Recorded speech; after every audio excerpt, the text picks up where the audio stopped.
Salut à tous et bienvenue sur la chaîne Tablette Tactile, c'est Johan. Aujourd'hui je vais vous présenter le tout dernier fleuron de Samsung, le Galaxy S9 Plus. Donc il était présenté en grande pompe au MWC 2018, tout le monde l'attendait, ça devait être la réinvention du smartphone, la réinvention de la photo, et il s'avère qu'au final, le smartphone il réinvente pas grand chose.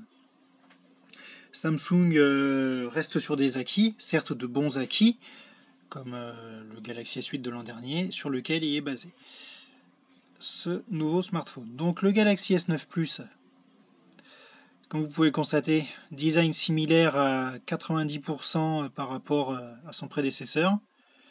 Peut-être légèrement plus épais et légèrement plus lourd que le Galaxy S8 Plus que j'ai testé l'an dernier. Très beau design quand même, hein, comme vous pouvez voir. On reste sur une belle coque en verre, avec des bords en aluminium. L'ensemble devrait être à peu près aussi fragile que l'an dernier, donc je vous conseille fortement d'utiliser une coque de protection.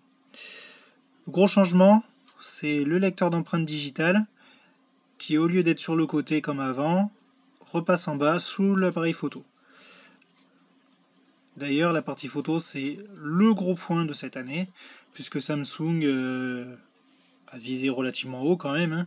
Son appareil photo est l'un des meilleurs du marché, même s'il se fait déjà dépasser par le P20 Pro qui vient de sortir du côté de chez Huawei. Appareil photo qui permet quand même de faire du slow motion à 960 images par seconde. Enfin, quand même des choses assez impressionnantes, mais qui à mon sens ne justifie pas l'achat de ce smartphone à lui tout seul. Ça, j'en reparlerai un peu plus après. Donc niveau design, on reste sur quelque chose de très similaire à ce qu'on avait l'an dernier. Vous voyez, même la connectique ne bouge quasiment pas. USB type C, la prise jack, c'est quand même bien qu'il y ait la prise casque qui reste. Ici on a un microphone, pardon, un haut-parleur. A noter que ce haut-parleur, il peut fonctionner en duo avec celui-là, comme sur le smartphone de Xiaomi. On peut finalement écouter en stéréo, on a le son qui sort de deux haut-parleurs à la fois. Donc c'est plutôt sympa, la qualité est améliorée par rapport à l'an dernier. Au niveau de l'écran, c'est toujours aussi beau, on est sur du Super AMOLED. Samsung maîtrise clairement son sujet, c'est un écran superbe. La définition reste cependant identique à celle qu'on avait l'an dernier. Et tout comme l'an dernier, elle est bridée de base en Full HD+, afin de ne pas trop consommer de batterie quand on l'utilise.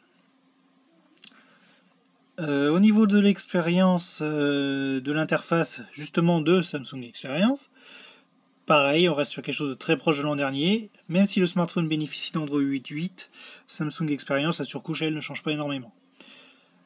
Bon, c'est quand même une interface que je trouve plutôt sympa, bien meilleure que TouchWiz à son époque. On retrouve pareil quelques fonctionnalités qu'on a déjà vues sur le S8, sur le S7. Donc Samsung mixe un peu tout ça dans son smartphone, mais ne réinvente pas la roue. On a aussi Bixby, l'assistant de Samsung, qui pour l'instant ne sert finalement pas à grand chose en dehors de ces quelques petites cartes qui peuvent être sympathiques. Voilà. Bixby est en anglais, il fonctionne pas super bien. Franchement, voilà. On utilisera Google Assistant à la place, ça sera beaucoup mieux.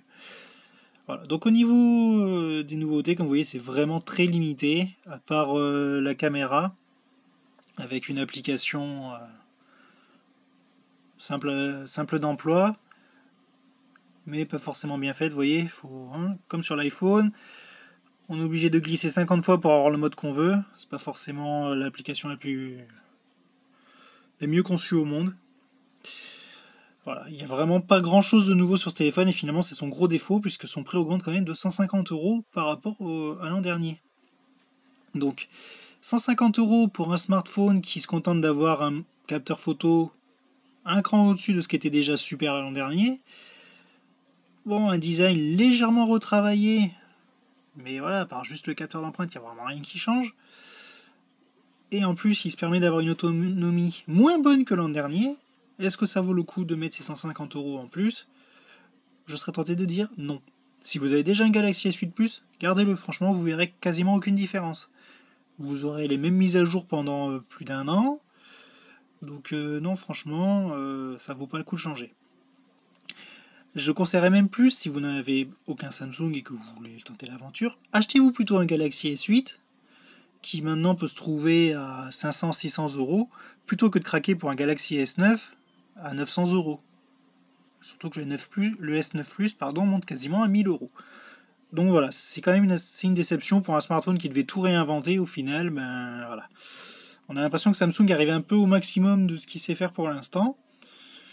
Bon, ça reste un excellent smartphone, mais franchement, voilà, il vaut vraiment pas le coup au prix auquel il est affiché pour l'instant. Donc voilà, bon, je m'arrête ici pour cette vidéo, vous l'aurez compris, hein, pas besoin de s'attarder, il n'y a pas beaucoup de changements. Donc je vous invite à lire le test complet. N'hésitez pas à me donner vos avis dans les commentaires aussi, sur la vidéo ou sur le site. Est-ce que vous êtes d'accord avec moi? Est-ce que pour vous aussi, bon, c'est une déception ce S9, ou au contraire, est-ce que c'est l'un des meilleurs smartphones du marché et que oui, il faut foncer dessus? N'hésitez pas, donnez-moi vos avis, qu'on en discute. On est là pour ça. Sur ce, je vous dis à la prochaine pour de futures vidéos. Ciao!